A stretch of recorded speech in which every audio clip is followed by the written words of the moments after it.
saying that loud. Ladies and gentlemen, welcome to today's episode.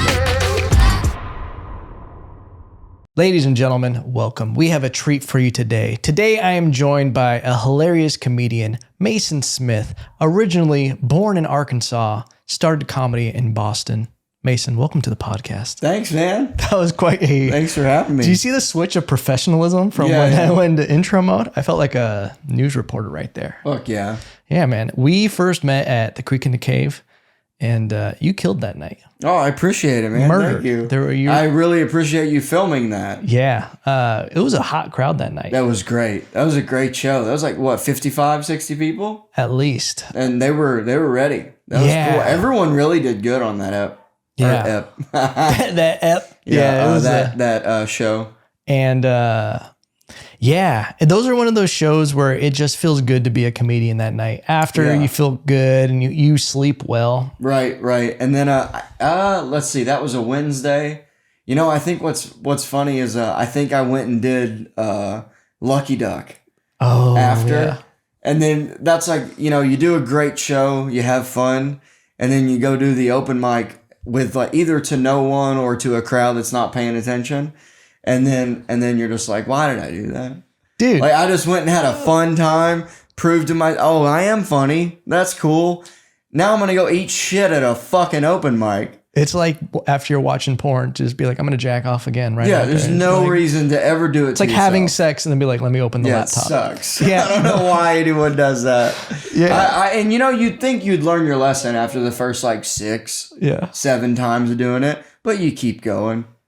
What do you think it is? You just feel like you have to do. You're like, let me just. I think like I kind of feel like if I skip besides so Friday and Saturday and Sunday, I really don't do mics for sure because I'm working. I work at Vulcan as a door guy on Thursday through Sunday. Mm-hmm. But Thursday we get off because they do Death Squad, right? The secret show. Mm-hmm. So that I'm out by like 11:30, 12 o'clock. Yeah, and I can go hit the Lake Creek mic, which sucks, but it's like I'm gonna go get a spot, you know. Yeah. And then but Friday and Saturday there's basically like no mics, and I'm there till 3 o'clock in the morning. Oof. So whatever, you know, don't do mics. Sunday I'm like, oh, it's finally my day off if Vulcan is closed, and I'm like, you know, do I really want to go? You know, if I don't have anything new to work on, I'm just gonna stay home. Yeah. So Monday through Thursday I'm definitely doing mics, and if I skip a mic, even after a show, if I skip a mic, I'm like, oh, you piece of shit. Even though I know the mic's going to suck. Yeah. You know, it's like you still want to go do it just to be you have to check it off. Yeah. You still got to go do it. But man. Do you write every day or what's your writing process like? I'm so bad at writing. Really? I'm so bad. I write in my head a lot and then I take like a premise to an open mic and like try to work with it on stage. But the thing is now lately I've been getting booked enough on some like low pressure bar shows. Yeah. So I've been trying to make myself. So I talked to I know kind of like loosely friends with like Geoff Tate, who is Tom Segura's opener. Mm-hmm. Or I don't know. It sounds weird to call him an opener because he's a professional. He's like 20 years in. He's a very funny comedian, Geoff Tate. Super nice guy. And I met him at Creek and Cave once back months and months, like a year ago probably.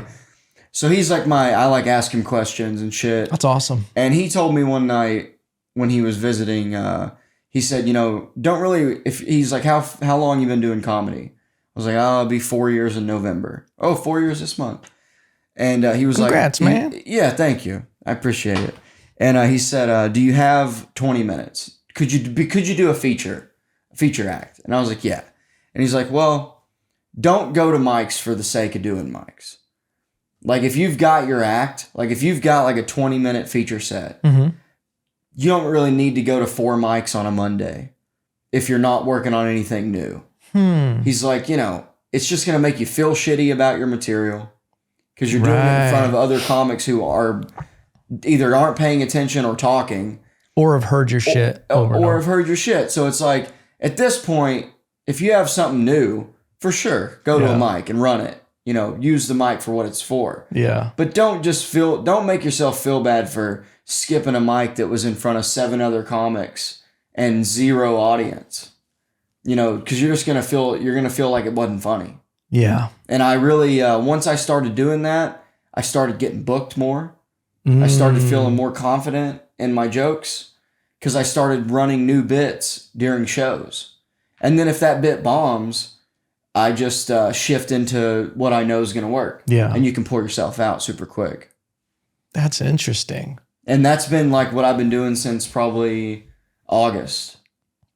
It's so important to have mentorship in comedy. Oh, yeah. Like to be able to especially talk. someone like that's like nice and willing to tell you how they came up, Yeah. I was talking to this actually about Melissa last week, about how Austin's at a point where there's not enough upperclassmen yet. But I mean, my whole thing is I'm just trying to get better and just try. Of course, you got to keep your head down and do your own thing. Yeah, and kind of build your own world with it. Where with podcasting, and that's what's crazy is love podcasts too. Podcasts, just media content online, everything. Like the game has changed so much to where it's like you kind of have to do your own thing. It's kind of impossible just to be like I'm gonna hit all these spots until someone else takes me on the road. I truly do believe that podcasting is a muscle. It's a separate muscle of comedy and being able to talk and like be a normal human and interact and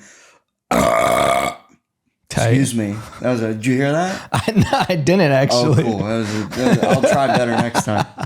But I'm a big fan of listening, of consuming podcasts, watching podcasts, and doing a podcast. I have a podcast. Please subscribe. We just started doing that on YouTube. Check it out. The High Noon Podcast. Please subscribe.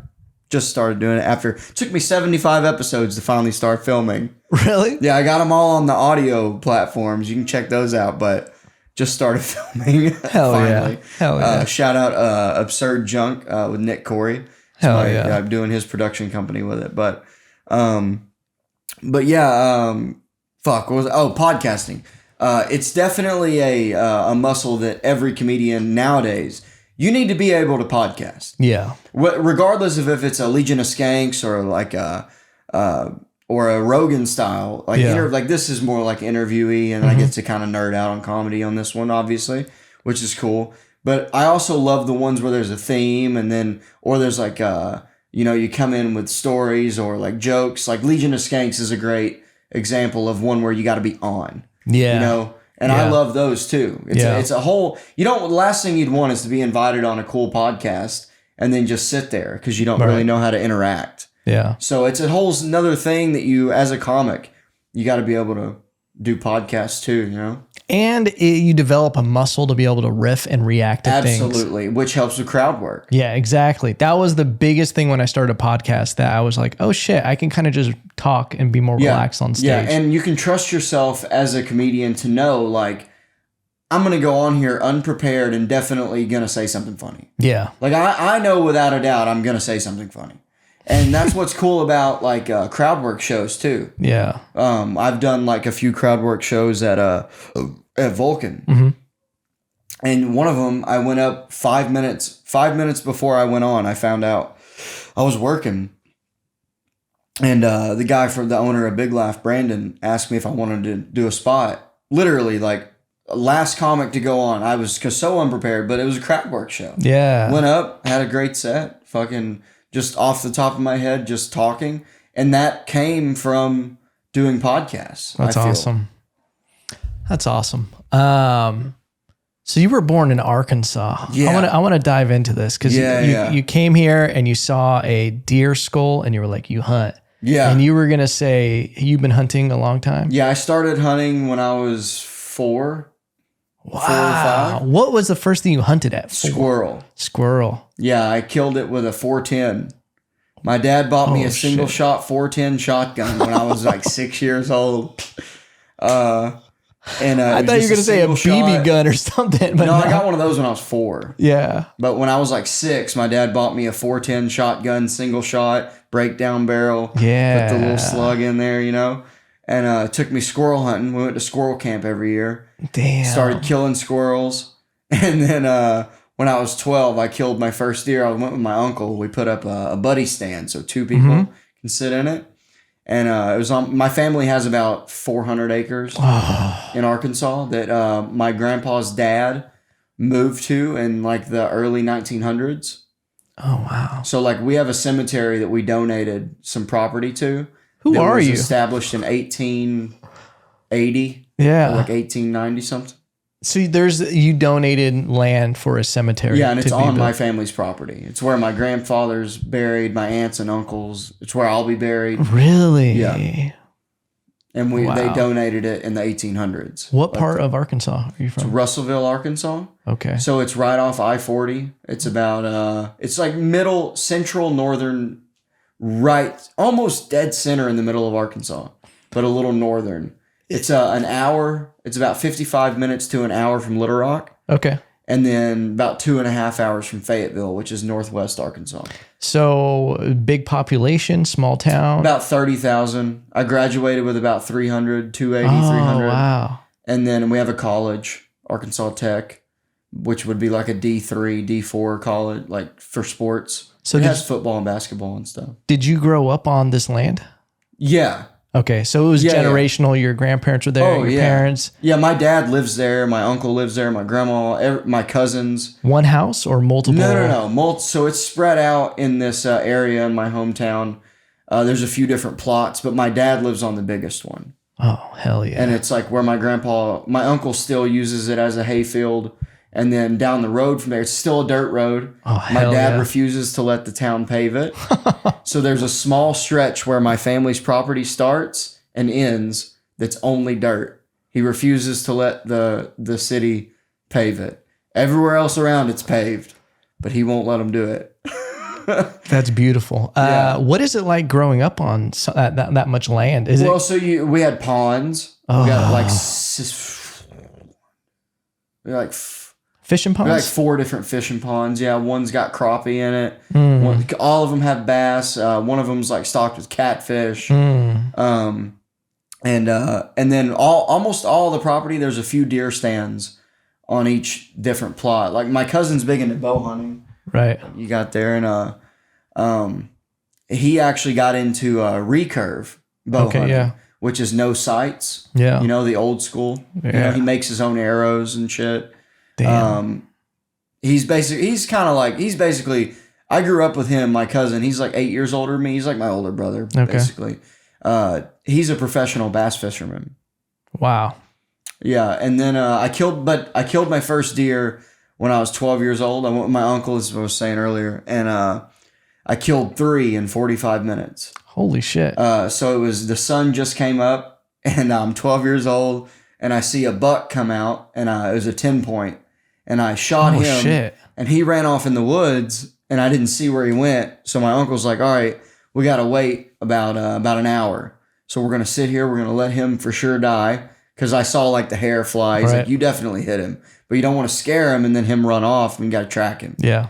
So while we're waiting, a doe came out, and I watched it just follow the scent of the buck, and I watched it come down. And then a small 4-point followed that trail all the way to right in front of me. And I shot, the doe dropped, and then the 4-point didn't move. Oh my God. It just stayed there. So I shot and killed him. So I'm all excited. We get down, we walk up, and I'm like, oh my God, I got this 4-point right here. Got the doe. Cool. And he's like, let's go find the big one. We would go up over the hill, and then I see nothing but horns sticking out of a bush. And I'm like, oh my God. And I actually have it mounted. Really? Back at my dad's got all my deer, but yeah. Did you gut and clean? Oh yeah. Everything? My dad I had to gut it myself. And nowadays my dad quarters them up and does it all himself. He skins it, hangs them from a tree, does it all. Yeah. But at the time when I was growing up, we would just take it to a packing house. Oh, but nice. we would gut it ourselves. Yeah. And then you take the carcass, and they'll give you the horns. They put your name on it and all that shit. Damn. Yeah, and then for a mount, you got to cut the cape. They call it the cape. So you don't touch the horns or the head, and then you skin it from about the neck up. So you cut that off. That way you got the whole skin that they wrap around the mount. Because when you mount a deer, that's all fake. That the body, the neck that comes out, and the mount, like the skull is real, but they hollow it all out, and then they wrap it around a rubber. Not rubber, but like a plastic, what Well, fiberglass, yeah. not fiberglass, but like So they take off everything and then they kind of put like wrap it around a mold. It's like a mold. It's like putting a condom over something. Exactly. It's just like, and they stretch it out and then they sew it up. I guess I never even thought about that. Yeah. So the only thing that's real in amount is the fur and the horns. So the eyeballs are fake, obviously. That's glass. And the nose is fake. All that's fake. Those are pretty realistic looking eyeballs. Yeah. Because you look at them and you're like, this thing's looking at me right now. It's very cool. I have a friend I grew up with is a professional taxidermist. Yeah, he has his own company. He does ducks too, which is wild. He does like mounts where they're like swooping in. Yeah. Very cool shit. I've always wondered how they do that. Like the people at Cabela's where they set up like a scene. Right. And you got all these wolves chasing some elk or something. And yeah. it's like, Also fish mounts, like a bass, that's all fake. That's not a real fish. That's painted. That's all fake. So there's no part of that is a real fish. So why when people are like, oh yeah, I caught that up at the... Yep, it's all fake. So they give the person the fish and they replicate it? I think that's Or they just say, hey, I caught a fish this fucking big. So I could be wrong about that. There's probably some people that are pissed off that I'm saying that's fake, but I think that you take the fish or a picture and then they make it because that makes so much more sense. A full mount of a fish is fake. Yeah. Like it's all painted. It's all airbrushed. I mean, and if I'm wrong, I'm sorry for the hunting and fishing community, but no, that makes perfect sense. But I'm pretty sure it's fake. Yeah. All of it. Because my dad's father-in-law is a pretty wealthy guy, and he pays to go to like trips and shit. Yeah. And he has a swordfish in his office that's completely fake. It's hollow. Yeah. Completely fake. And it's like, but then he has the picture of when he caught it below it. So like you got the picture, there it is. I definitely caught it. But then you got the fake mount, you know? Yeah. That's crazy. My uncle is, have you ever heard of, where are you from? California. And born and raised there. Mm-hmm. So my mom's uncle, is a Mobley. And I don't know if so in Arkansas, there's this huge construction company that builds bridges called Mobley Construction. Okay. He owns that. He's very, very wealthy. Okay. And in his basement, he has like 2 grizzly bears that he killed as rugs. They're on the floor. That's amazing. He's got a couple moose on the wall, and it's all like, but he's got a rattlesnake that he shot with a pistol, and it's mounted, and it's in a coil, and it's striking. Oh, that's and it's so got dope. the rattle still on it. That's amazing. Yeah, very, very fucking taxidermy's wild. That's something that I've never even got into, where it's just like I don't know how any of that works. Well, you got your that's called a European mount. Yeah, Euro you mount. got on I got a few of those. Yeah. And my cousin actually can do those on his own. Oh, really? Yeah, you just peel off all the skin, then you boil it. Oh, I gotta take that back. I looked at the process because my cousin was telling about it. He's like, you could do it yourself. Yeah, you can do it on your own. I looked on YouTube and I saw the process and I was like, it takes a little while. Yeah. I'm gonna give this to someone for $150. Right. My cousin actually, when he does it, because the teeth I think fall out when you do it. And then this guy managed to have no teeth fall out. Unless you put them back in. Well, I think that you put them back. Okay. Because I think when you boil them, that the teeth falls out. Okay. Could be wrong about that. Oh, you know what the guy did that was really good? There's like a little nasal thing right here. Yeah, that's what I'm thinking. It's the nasal cavity. Yeah. That all breaks down, and then you got to glue it all back together. Yeah. Because that's the impressive part. Yeah. Is that they keep all the nasal cavity. Yeah. There was no breaks. I actually wonder if it did, because I told him, I was like, dude, that's phenomenal that there's no breaks in this. It's pretty cool and he when was they do like, this part is very impressive. Yeah. Of the nose. Have you been to archery country? I know what you're talking about, but no. Dude, they're the best people. If you're I any sold kind of my hunting. bow after the first season because I missed 4 times in a row. I went deer hunting and completely missed, and it just stayed there. It was so insulting. Like the arrow literally went Damn. like right, it hit the ground and it missed. didn't move? No, she just stood. She just stood there. Where was this at? Back in Arkansas. Okay. In one of my tree stands. Yeah. It was when I was doing bow hunting, so I used a climbing stand. Got it. So I went all the way up the tree. Yeah. Climbing stand's very sketchy. Yeah? Why is that? Well, because if you pull the wrong way, it's just going to go. It slides all the way down. Damn. Yeah, so you take it and you wrap the thing around the strap around the tree, and you just kind of like you got cleats on your boots, and you hook those in, then you let it fall, pull it up. Now you're in it, and you climb up, and then you just repeat it all the way Interesting. What is something that people would not expect about Arkansas? It's very pretty. Yeah. So I grew up right where it starts becoming like the Ozark Mountains, and where it becomes very pretty and mountainous. Yeah. So from my hometown, in my hometown, there's a huge lake, Dardanelle Lake, or Lake Dardanelle, and a big ass lake, right in the middle of town, pretty much. And then the Arkansas River, it flows into the Arkansas River, and then that separates us from this little town called Dardanelle. And there's a bridge that you go over. And the Arkansas River is pretty nuts. But from right where I grew up, it starts being real mountainous. It's called the River Valley. Mm-hmm. So like tornadoes don't affect my hometown. Oh, nice. But right outside my hometown to the east, it gets fucked up. Really? Yeah. From east of my hometown down to Little Rock is all flat. Oh. And then southern Arkansas is flat and ugly like Texas. Like Texas is ugly. I don't know if you guys have seen this, but Texas is not pretty. You don't like Texas? No. Dude, Central Texas. It's hot as shit. It's ugly. Oh, man. Fucking, it's Texas. Drugs are illegal. Yeah. Weed's illegal for some reason. You don't even like Central Texas with the way Central Texas is? What was that? Amarillo? Well, like Hayes County, hill country. There's some greenery. See, hills. That's the key word right there. Hills. Yeah. It's hills. I did go to the coast, and because people are like, yeah, Dude, California, Northern California, in my opinion, and Southern Oregon, Pacific Northwest is the most beautiful part of the country. Yeah. Like I went and worked on a weed farm in 2016. Oh, hell yeah. In Southern Oregon, Grants Pass. Okay. And I was there for all of October and a few weeks into November. Lived in a camper with my ex-wife and my dog. Oh, hell yeah. It was literally the best experience that I could have ever hoped for. Really? And then from there, we left. We drove down and we went through Northern California, the Redwood Forest. Oh, we gorgeous. stayed in Big Sur. Yeah. My friend lived in Humboldt because he went to Humboldt University. So we stayed in Acadia, I think, is where Humboldt University is. Okay. Went into the little mountains there where people were surfing in these inlets. Yeah. Like, beautiful. Yeah. I fucking love the West Coast. Seattle. Yeah. Gorgeous fucking city.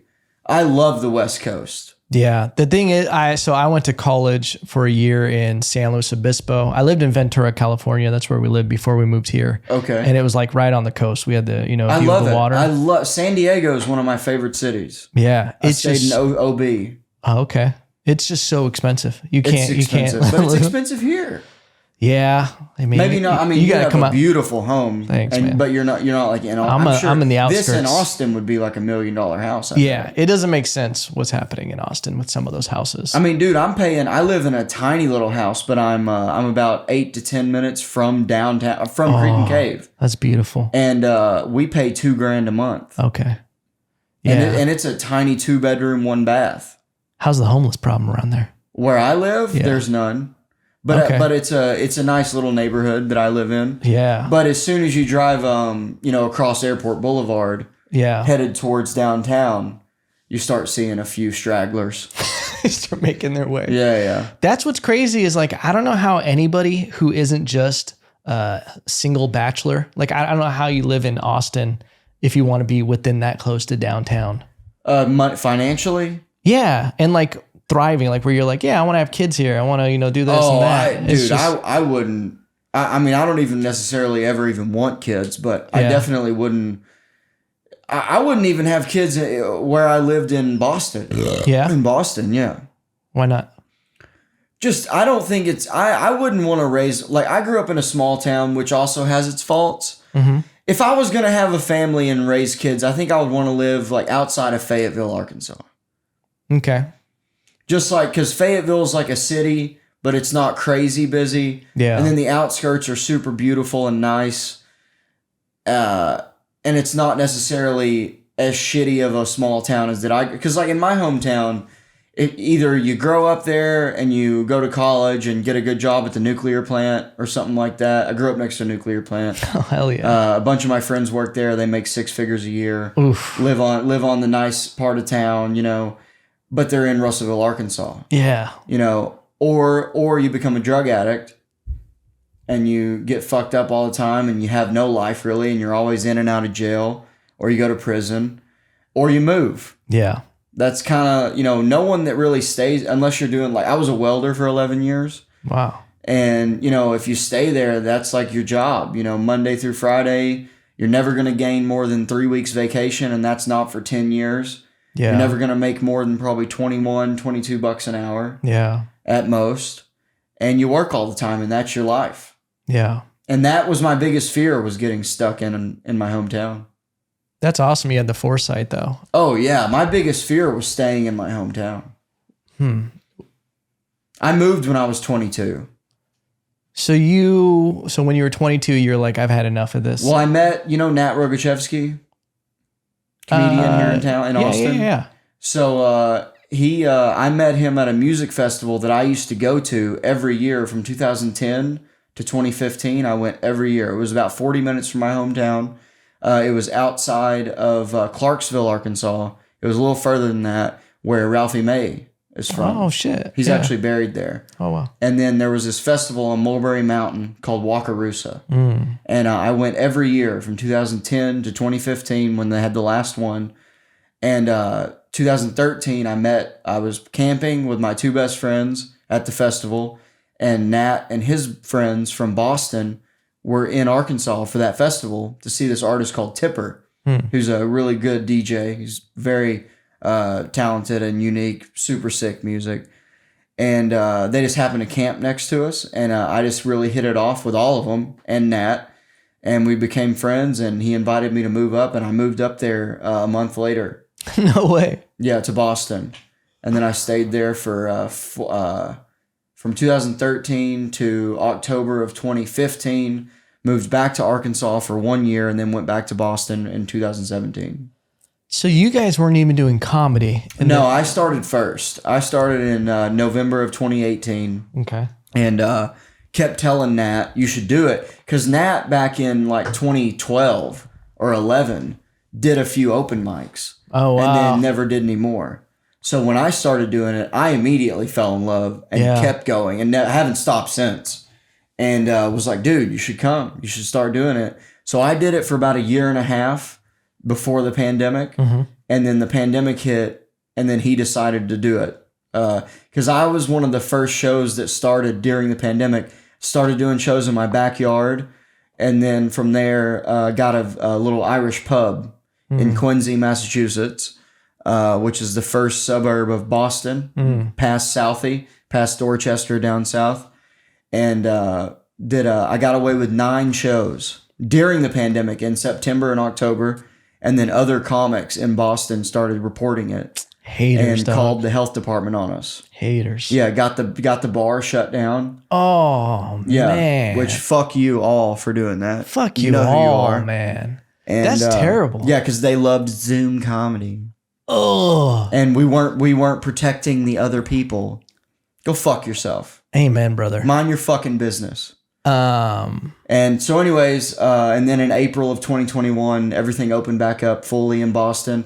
But from November to April of 2021, I was doing outdoor shows and mics in Providence, Rhode Island, because they were allowed. They were open. Wow.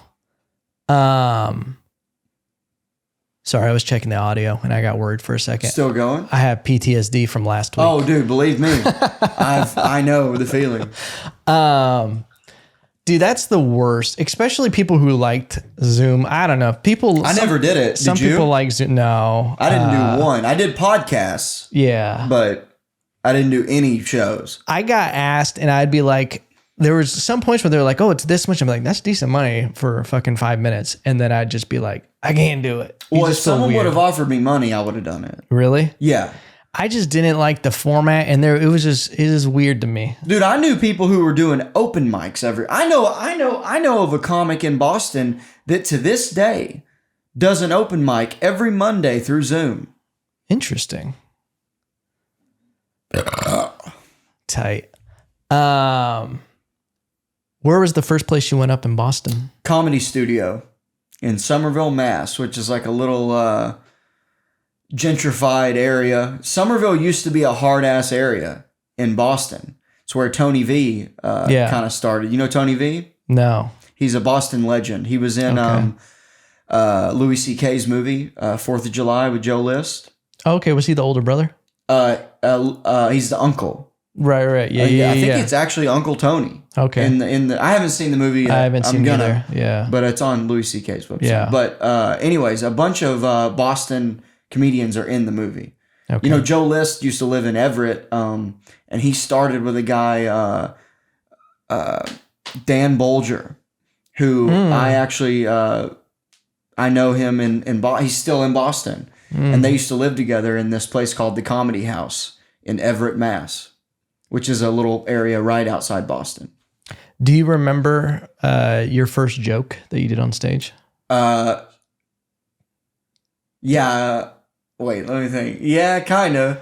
I remember my first joke that worked. What was the first joke that worked? I would do this whole act out of it was a thing that I used to do with that I first did just before I ever started doing comedy. I just thought it was funny to tell my girlfriend at the time, who later I married, but I would tell her, kiss me without making the kissing sound.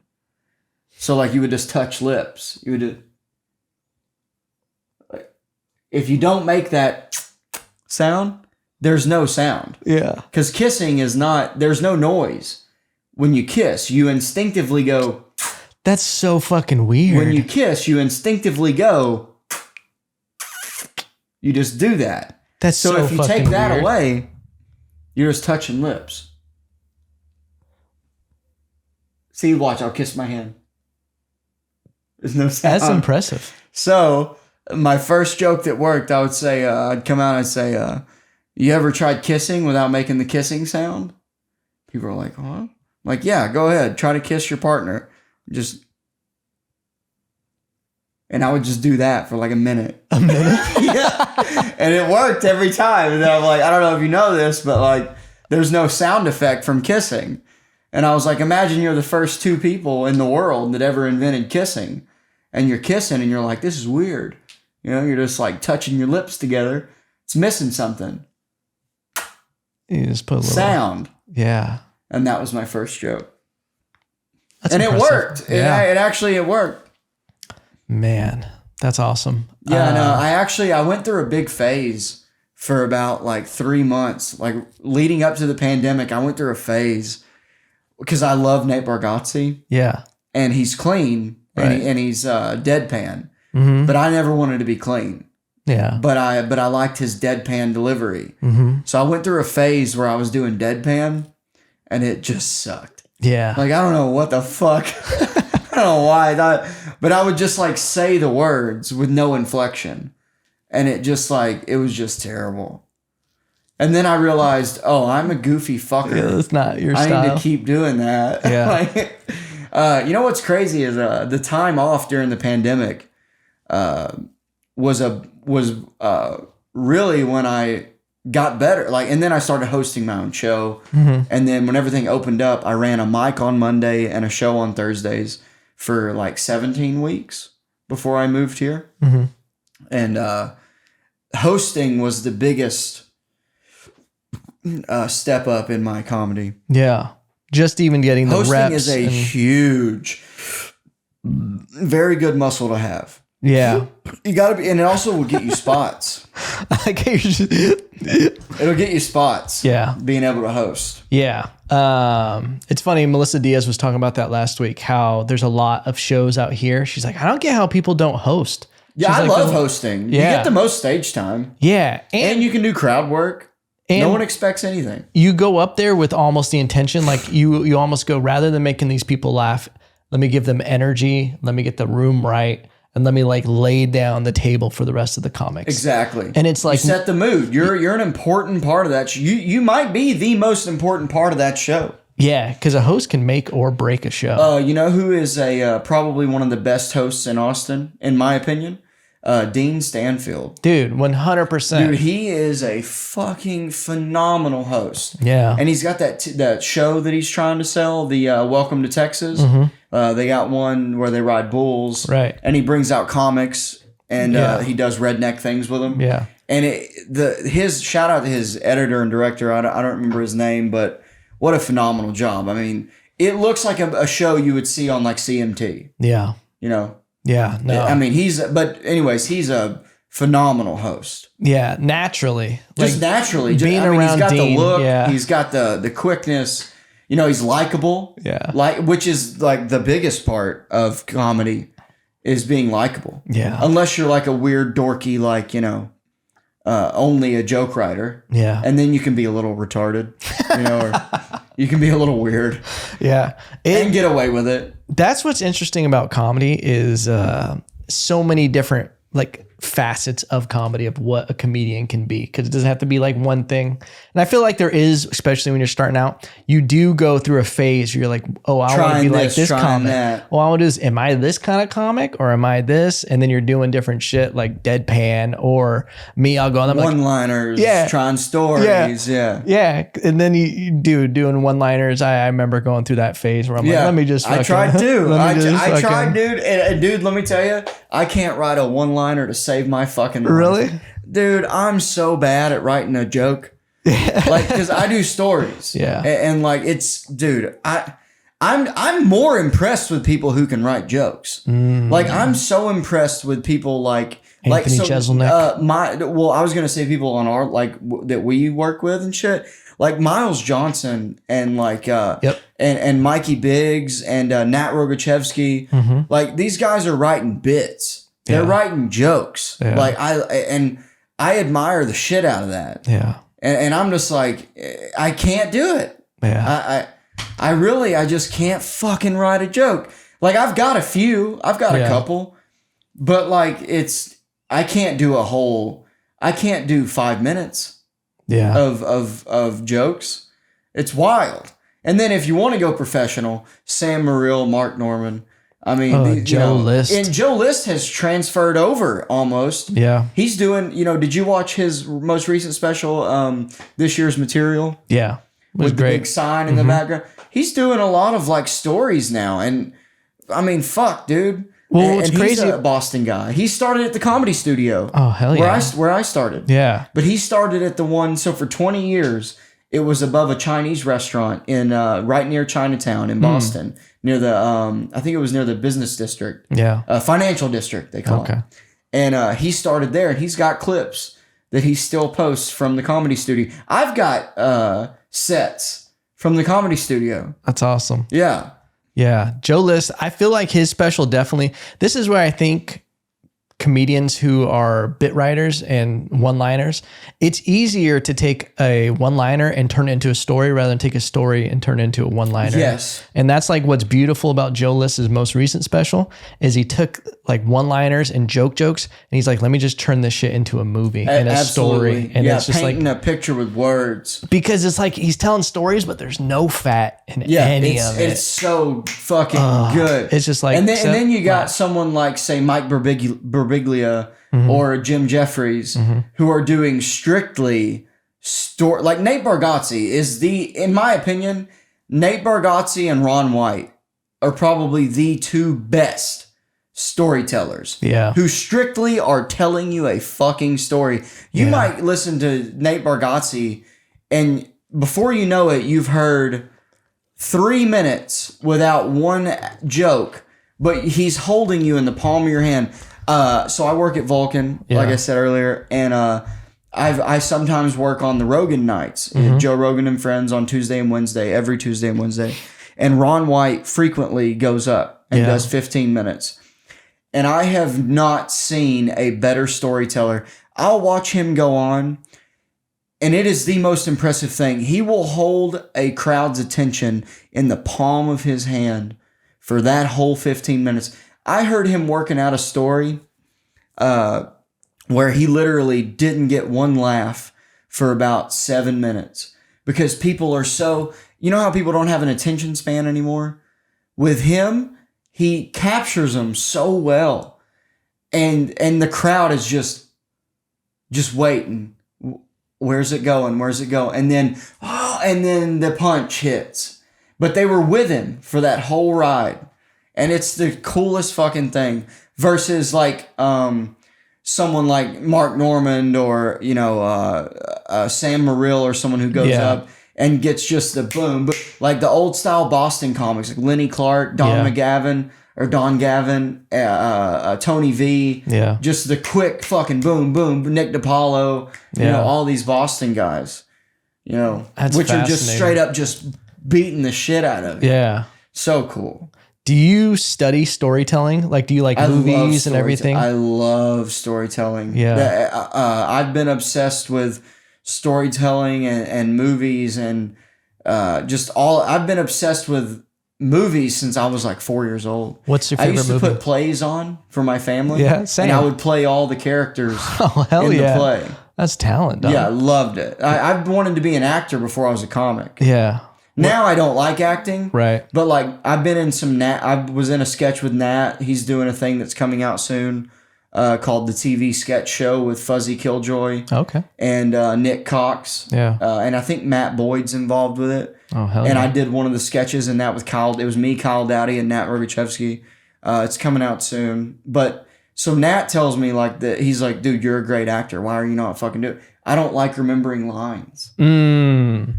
But favorite movie? So I saw my first movie in the theater when I was 2 years old. Theater. Yeah, I was 2 years old. I saw Sandlot. Oh, hell yeah. Classic. Yeah. And my mom said that I sat and watched it for the whole time and didn't make one peep. Wow. As a 2-year-old. And then I remember when I was about 4 or 5, I told my mom, I want to be on TV. I was like, I loved All That, which was the kids' version on Nickelodeon of SNL. Yeah. Loved it. Loved Kenan and Kel. Were you the funny guy in school? Always. Yeah. Because I was short, too. I was little. Hell yeah, dog. Yeah, that's how it goes. I was a little bitty guy. Yeah. When I graduated, right before my senior year, I grew to this height, which is not a lot to brag about. I'm like 5'9", 5'10". And then I was scrawny, though. I weighed about $130. Oh, okay. And but I was always the funny guy. I was always the guy that you wanted to party with and have around because I make you laugh. Yeah. Never got laid. Never was the girl. Never got the girls. But all the girls wanted to be my friend. Got friend zoned all the time. Yeah. Yeah. Damn. Fucking whores. So what movies, like, are there any movies now that you're like, that is my fucking shit? Or is it still Sandlot? I mean, like anything with Leonardo DiCaprio is phenomenal. I think Wolf of Wall Street doesn't get the respect it deserves. Oh, it's phenomenal movie. Yeah. Let me think. Like I used to do, when I was growing up, I did impressions all the time. I loved Tombstone. Oh, hell yeah. I loved Dude, Doc I've Holliday, seen it at Val least Kilmer. 300 times. I have a pillow on the couch. I was that 9 says, years old I'll when be my your dad showed Huckleberry. me that. Yeah? Yeah. That's Because my awesome. parents got a divorce when I was 7. So weekends at Dad's, I was getting to watch. And he never showed me R-rated movies like Pulp Fiction or anything. But it was like Tombstone, Waterworld.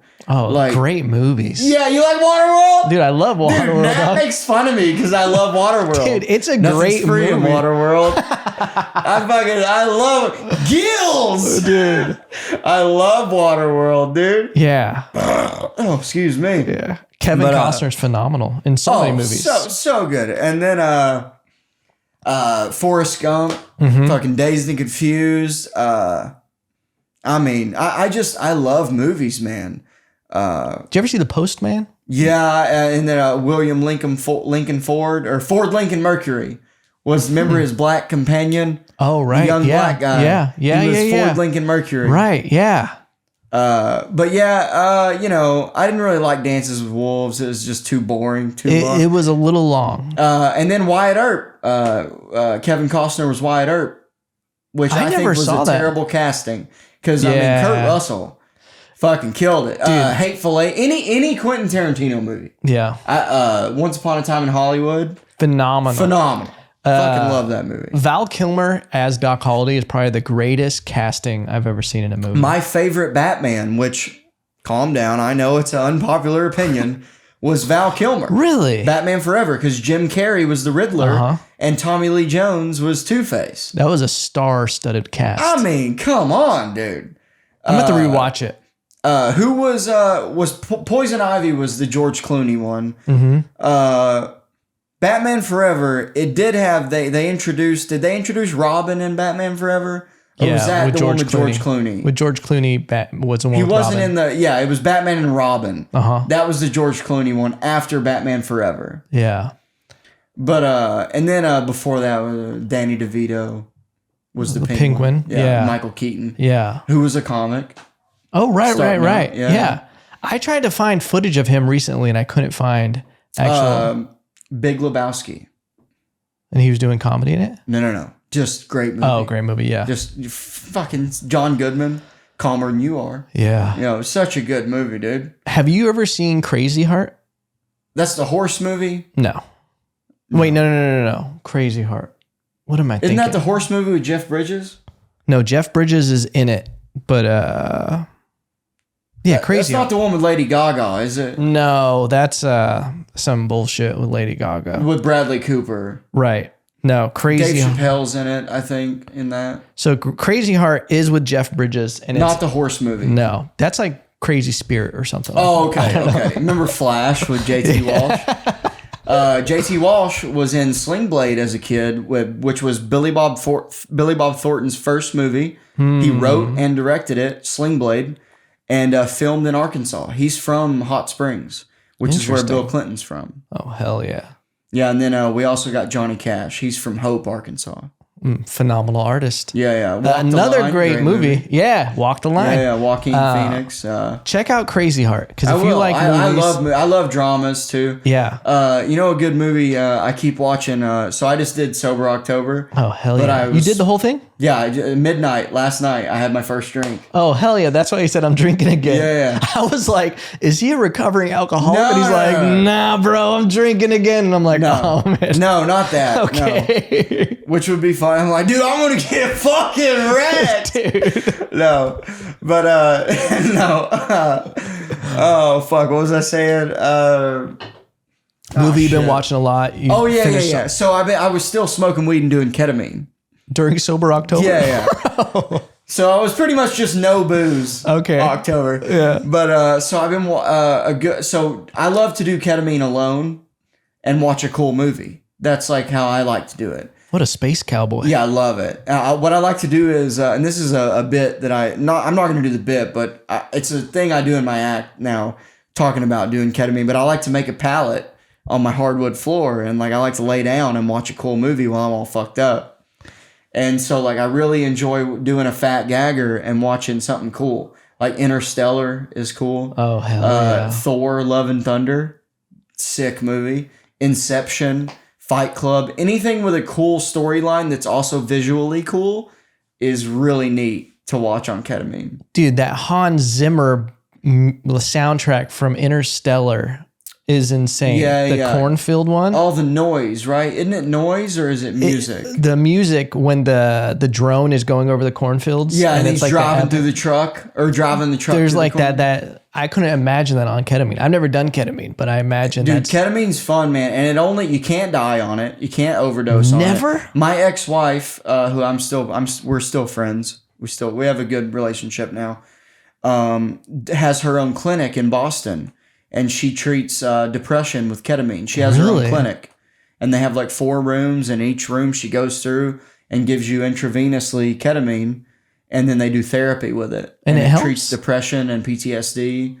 So they get a lot of soldiers and bipolar people and, wow, people who have trauma in their lives. It helps you work through it. How is that legal drug in addicts, Boston? It helps drug addicts. Because Massachusetts is a super liberal blue state. Very progressive. Yeah. They've had legal weed since like 2013. Yeah. So they're in the forefront of ketamine treatment. Them in Oregon. Okay. Is mushrooms legal in? No. Okay. So I think that's Seattle that I'm thinking about that has treatment centers. Oregon has everything is legalized. Everything. Decriminalized, not legal. Got it. So you won't get arrested if you have heroin. And then in Massachusetts, in Boston, if you overdose and your friend calls the police and they come, they're not allowed to arrest you if you have heroin on you. In Boston. Okay. So what is it like on ketamine while you're watching Interstellar? What is the feeling? Because it's like... So ketamine is a dissociate. The best way to describe it is like you kind of get retarded for about 20 minutes. Like you can't really walk good. It's very, you kind of leave your body, your spirit sort of leaves your body. Mm-hmm. So I go deep on it. Like I'll snort a line. You snort it. Yeah, you snort it. Whoa. And then when you have it done professionally, they inject it. Right. And it's very light dosing. You're not really, I don't know if you're going into a K-hole when you're at the doctor's office. A K-hole? Yeah, that's what they get. So when you snort a fat line, you become kind of useless. And it sort of gives you some visuals. It skews it, makes things vibrant. And you sort of, so the way I describe it is you go into the movie. It almost puts you as a cast member. So you're like in the metaverse. You're sort of in the movie. So I like, this is part of my bit, but I like to put on something trippy, like Interstellar or anything visually stunning is cool. So like when you watch, what was the other one I said besides Interstellar that was like a trippy one? Inception, something like that, where it makes you feel like you're a part of the movie. You can lose yourself in the movie and have, like last night or the other night, for example, I had to turn a movie off because I got too into it and it was like freaking me out. Like I was like, it'll make you almost feel like you're in the cast. What movie was it? I turned off, I'm watching this new show on Amazon called Peripheral. And I had to turn it off because because the show is based around VR. Okay. So it's based, anything Black Mirror, that shit'll fuck you up. But I put on Peripheral. So it's about this girl that puts on these goggles and she goes into a robot body that's in the future. But there's people in the future who figured out how to take your consciousness and put it into a robot body. But you're in the future. Yeah. So you're there with this person, but in the future. And it's about her time traveling into the future into this robot, but she's back in like 2030. And it's traveling her to 2100 or something. Oh, okay. Very cool. But I put it on and I had to turn it off because I got so into it. I'm like, oh my God. Like, I got to turn this off before someone sees me here. So, oh my God. So it's that intense to where you think... You can also when if you're already on a psychedelic, like if you're on LSD or mushrooms and you do ketamine, it enhances it. Got it. Also, tip for anyone out there, don't do ketamine if you're drunk. It will make you nauseous and sick because it enhances everything, right? So if you do ketamine while you're super drunk, you're more than likely you're going to throw up. And in my month of Sober October, while doing ketamine, I realized ketamine is best when you're completely sober. And you can really sort of shift it and navigate the way you're going. Very interesting. Cool.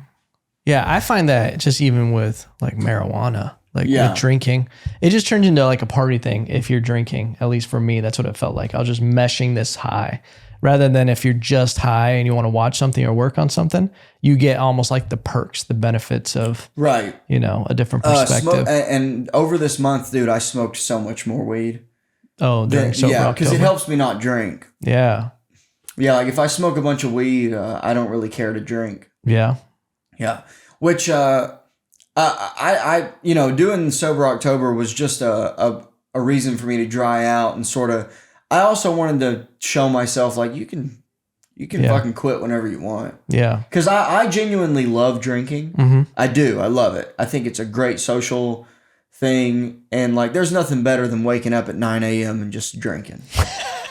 Like if you're on vacation, if you're on the beach or a lake, dude, I always say this. If you were to, let's say you wanted to paint this room and you said, hey, you want to come hang out with me and just sit in the room and talk to me while I paint this room? I got a cooler full of beer. I'll be there. Wow. Because doing any activity that might be the most boring thing you've ever done in your life, add Miller Lite to it, fine. That's a commercial right there. Totally fine. Totally fine. Take the beer away, you can go fuck yourself. I ain't coming to watch you paint your fucking living room. And while I'm drinking, I might even help you.